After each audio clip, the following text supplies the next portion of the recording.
Hey everyone, I'm Russ Travis, and today we're diving into one of the biggest announcements to come out of CES 2025. Helldivers 2 is getting a movie. But here's the real question. Are we looking at the next Starship Troopers, or just another hollow Hollywood cash grab? Let's break it down. Sony has been busy mining its gaming catalog for adaptations, and Helldivers 2 is the latest on the list. This move isn't surprising. In recent years, we've seen an Uncharted movie which didn't set the world on fire but still got a sequel greenlit. There's also the Last of Us TV series, the surprisingly fun Twisted Metal, and the upcoming Ghost of Tsushima film. Clearly, Sony is going all in on turning its PlayStation hits into multimedia franchises, and Helldivers 2 is the obvious next target. The game itself has been a major success for PlayStation.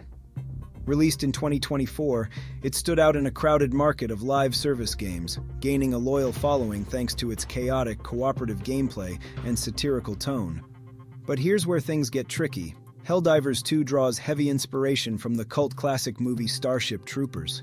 Starship Troopers wasn't just any sci-fi flick, it was a satirical adaptation of Robert A. Heinlein's 1959 novel, which was widely criticized for glorifying military service and authoritarianism. The film flipped that narrative using humor and camp to criticize those very ideas. Both the movie and the game share striking similarities: militaristic regimes, humans battling alien bugs, and a satirical lens on the military-industrial complex. Johan Pilestedt, the chief creative officer behind Helldivers 2, even acknowledged the connection, noting how Starship Troopers saw a spike in viewership after the game's release. It's no secret.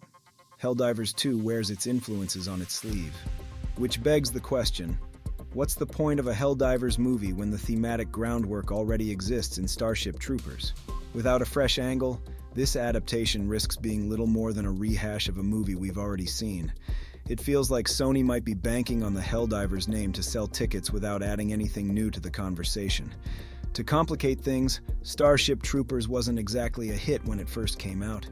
Critics at the time misunderstood its satirical tone, and many dismissed it as mindless sci-fi.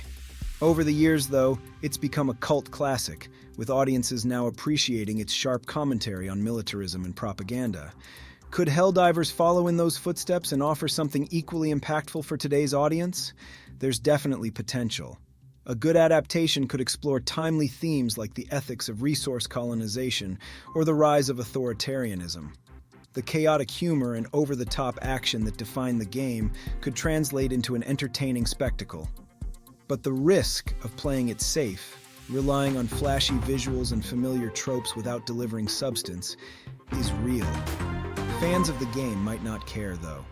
Helldivers 2 has built a strong reputation as a chaotic, fun, and self-aware experience.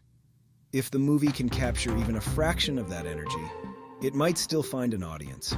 The question is whether that's enough to make it memorable. So, what's the verdict? On one hand, it's exciting to see Helldivers 2 get the spotlight as part of Sony's multimedia expansion. On the other hand, there's a lot of pressure to create something that's more than just a reskin of Starship Troopers.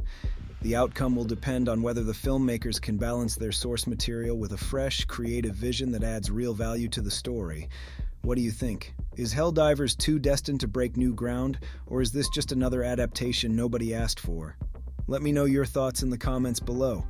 Thanks for watching, and don't forget to like, subscribe, and check out our other deep dives into Sony's gaming adaptations. I'm Russ Travis, and I'll catch you in the next one.